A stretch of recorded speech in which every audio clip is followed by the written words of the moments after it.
एक ऐसे वक्त जब अमेरिका ईरान पर दोबारा हमला करने का मन बना रहा है, डोनाल्ड ट्रंप को अमेरिकी सेंट्रल कमांड ने मशवरा दिया है कि ईरान पर दोबारा सर्जिकल स्ट्राइक्स किया जाए। एक ऐसे वक्त पर नेटो के पूर्व कमांडर वेस्ली क्लार्क सामने आते हैं और कहते हैं कि ईरान ने अमेरिका को जो नुकसान पहुंचाया है उसकी भरपाई करने में कई साल गुजर जाएंगे।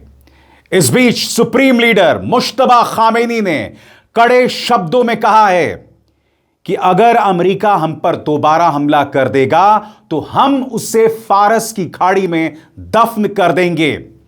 जी हां, मुश्तबा खामेनी सामने आए हैं और ईरान यह जतलाने की कोशिश कर रहा है कि मुश्तबा खामेनी पूरी तरह से स्वस्थ हैं। मगर सबसे पहले मैं आपको बतलाना चाहता हूं कि वेस्ली क्लार्क ने कहा क्या है। आपकी स्क्रीन पर यह नेटो के पूर्व कमांडर वेस्ली क्लार्क और इन्होंने CNN को दिए गए इंटरव्यू में क्या कहा है वो मैं आपको दिखाऊंगा, मगर उससे पहले उन्होंने कहा क्या, गौर फरमाएं। इस्राएली हमलों में हमने अपने रडार खो दिए हैं। टॉमाहॉक मिसाइल का स्टॉक लगभग 50% तक कम हो गया है। बैलिस्टिक मिसाइल इंटरसेप्टर करीब 1/3 घट गए हैं और थर्ड सिस्टम लगभग आधा रह गया है। इन्हें दोबारा भरने में सालों साल लग जाएंगे, कह रहे हैं वेस्ली क्लार्क, जो कि नेटो के पूर्व कमांडर हैं। आइए सुनते हैं उन्होंने क्या कहा CNN को। This $25 billion number for what the war has cost to this point. Help us understand that. Put that in perspective for us, if you could. It's a substantial amount of money, but the money's less important than the actual assets that have been expended. And so we've lost radars from attacks. They're hard to replace. We're down to about 50% of our Tomahawk land attack missile inventory. We've shot up maybe a third of our ballistic missile intercept capacity and maybe half of the very high altitude THAAD missile inventory. These inventories on these missiles take, in some cases, several years to replace. And in addition, the ships that are out there that have them have to be replenished. And that's an operation in itself. So the money is important, yes, but it's less important than the actual production behind it, Pamela. और मैं जानता हूं दोस्तों आपके जहन में सवाल होगा कि जो बात या जो दावा वेस्ली क्लार्क कर रहे हैं उसमें कितनी हकीकत है, क्योंकि जो दावा यहां पर वेस्ली क्लार्क कर रहे हैं यानी कि नेटो के, यानी कि अमेरिका के खुद के एक जनरल, नेटो के पूर्व कमांडर अगर यह बात कह रहे हैं तो यह अपने आप में बहुत बहुत बहुत बड़ी खबर है। सबसे बड़ी बात दोस्तों, मुश्तबा खामेनी सामने आए और उन्होंने अमेरिका को चेतावनी दी कि तुम्हारी सिर्फ एक जगह है स्ट्रेट ऑफ हॉर्मुज में, और वो है बिल्कुल नीचे फारस की खाड़ी की गहराइयों में, जहां हम तुम्हें दफन कर देंगे। मुश्तबा खामेनी का ताजा बयान आपके स्क्रीन पर। ईरान कभी भी अपने न्यूक्लियर और मिसाइल प्रोग्राम को नहीं छोड़ेगा। 9 करोड़ गर्व करने वाले ईरानी इन न्यूक्लियर और मिसाइल क्षमताओं के रक्षक हैं, प्रोटेक्टर हैं। अमेरिकियों को फारस की खाड़ी में कोई जगह नहीं है सिवाय इसके कि वो उसके पानी के नीचे हों, यानी दफन कर दिए जाएं। फारस की खाड़ी और हॉर्मुज स्ट्रेट के लिए एक नया दौर शुरू हो रहा है।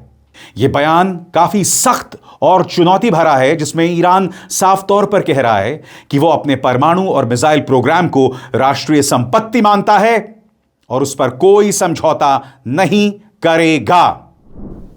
सबसे बड़ी बात दोस्तों, यह दावा किया जा रहा है, मुश्तबा खामेनी की यह तस्वीर सामने आई है जिसमें दावा किया जा रहा है कि वो पूरी तरह से स्वस्थ हैं और उनकी सेहत को लेकर, उनकी सुरक्षा को लेकर वो जो तमाम आशंकाएं जतलाई जा रही थी, तमाम कंसर्न्स जतलाए जा रहे थे, वो गलत थे, वो झूठे थे।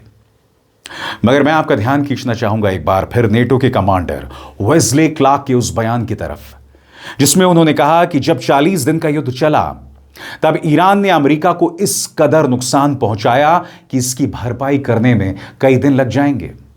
याद कीजिएगा दोस्तों, कल ही defence minister Pete Hegseth Senate के सामने थे और वहां पर उन्होंने सेनेट से कहा कि हमें युद्ध के लिए $1.3 ट्रिलियन चाहिए, यानी कि ईरान से युद्ध के लिए, जिसका दूसरा दौर शुरू हो सकता है कभी भी अगले 24 से 48 घंटों में, अमेरिका के रक्षा मंत्री को चाहिए करीब 1.3 से 1.5 ट्रिलियन डॉलर्स। अब इसको जोड़ के देखिए जो दावा वेस्ली क्लार्क कर रहे हैं, जिसमें उन्होंने कहा कि अमेरिका को इतना नुकसान हुआ है जिसकी भरपाई करने में कई साल लग जाएंगे। और जो बात मैंने आपके सामने रखी, वेस्ली क्लार्क के दावों में कितनी सच्चाई है, तो चलिए दोस्तों आज पड़ताल करते हैं उनके इस दावे की, क्योंकि इससे आपको पता चलेगा कि अमेरिका कितनी बड़ी मुश्किल में है। आपके स्क्रीन पर अमेरिका को असली नुकसान क्या हुआ है। Number 1, Tomahawk missile. अमेरिका ने युद्ध के दौरान करीब 850 से 1000 टॉमाहॉक मिसाइल चला दी। यह बहुत महंगी और सीमित संख्या में बनने वाली मिसाइल होती हैं। इतनी बड़ी संख्या खर्च होने का मतलब है कि स्टॉक काफी घट गया है। इसी वजह से क्लार्क कह रहे हैं कि लगभग 50% खत्म हो गया है, लेकिन यह उनका अनुमान है। मिसाइल इंटरसेप्टर, और मिसाइल इंटरसेप्टर में शामिल हैं पेट्रियट, थर्ड SM-3।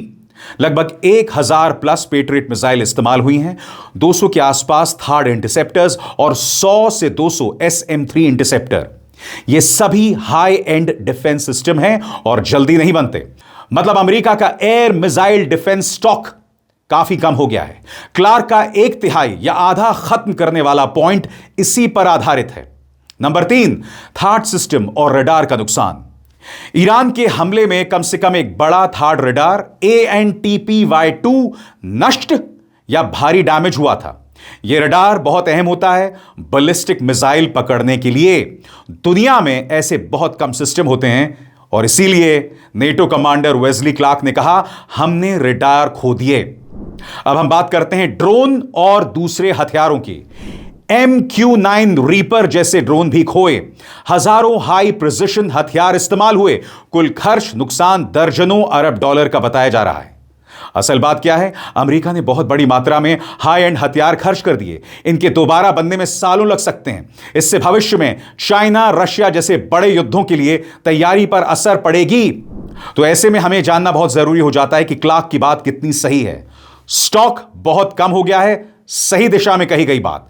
रडार और सिस्टम को नुकसान हुआ है, बिल्कुल सही। 50%, 1/3, आधा, यह ऑफिशियल डेटा नहीं, यह उनका खुद का अंदाजा है। मगर ये जो बात कह रहा है बंदा, वो कौन है? नेटो के पूर्व कमांडर, और ये झूठ नहीं बोलने वाले हैं। लिहाजा अगर वो कह रहे हैं कि 50% स्टॉक कम हो गए हैं, तो वेस्ली क्लार्क का दावा झूठा नहीं है।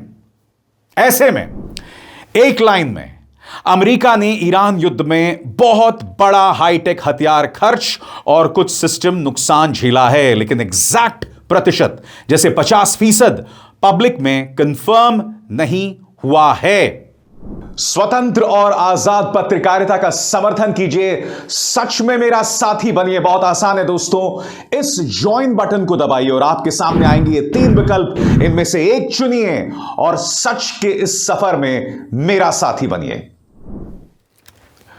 दुनिया सांस थामे इंतजार कर रही है कि क्या वाकई अमेरिका सर्जिकल स्ट्राइक करेगा। दोस्तों एक बात स्पष्ट हो जाए, जंग उस वक्त तक दोबारा शुरू नहीं होगी जब तक अमेरिका हमला नहीं करेगा, क्योंकि ईरान अपनी तरफ से हमला नहीं करने वाला है। ईरान ने कभी भी जंग नहीं छेड़ी। ईरान सिर्फ खुद का बचाव करता है, सिर्फ रिएक्शन देता है और दुनिया ये देख रही है। यही वजह है कि संयुक्त राष्ट्र के प्रमुख ने चेतावनी दी है। उनका बयान आपके स्क्रीन पर। UN chief says Hormuz closure is strangling the global economy by disrupting energy, transport, manufacturing and food markets.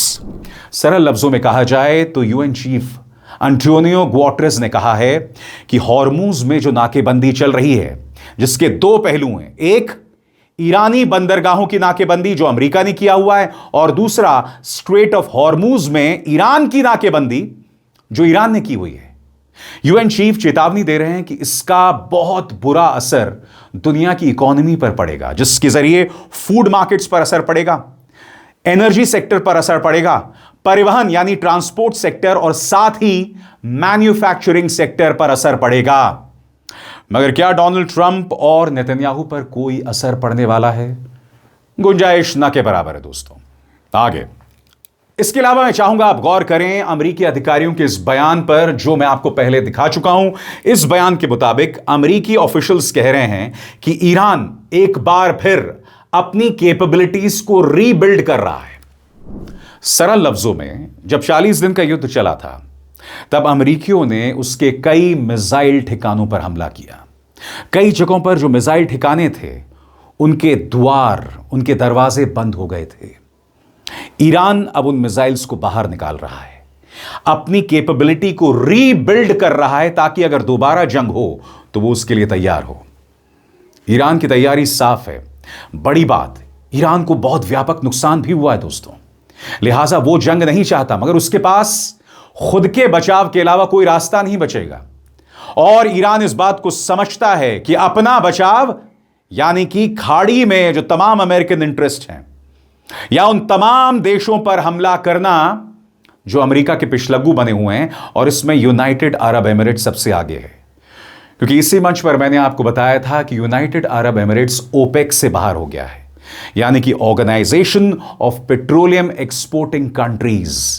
Petroleum के जो बड़े बड़े देश हैं, पेट्रोलियम एक्सपोर्ट करने वाले जो बड़े बड़े देश हैं, उससे यूएई अमेरिका के बहकावे में बाहर आ गया, ये कहते हुए कि हम अगर बाहर आएंगे तो हम अपने ऑयल इंटरेस्ट को कहीं ज्यादा प्रोटेक्ट कर पाएंगे।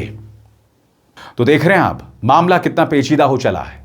मगर इस मंच पर मैं आप तक तमाम मुद्दे लाता रहूंगा फैक्ट्स के साथ, यह मेरा वादा है। अभिसार शर्मा को दीजिए इजाजत। नमस्कार।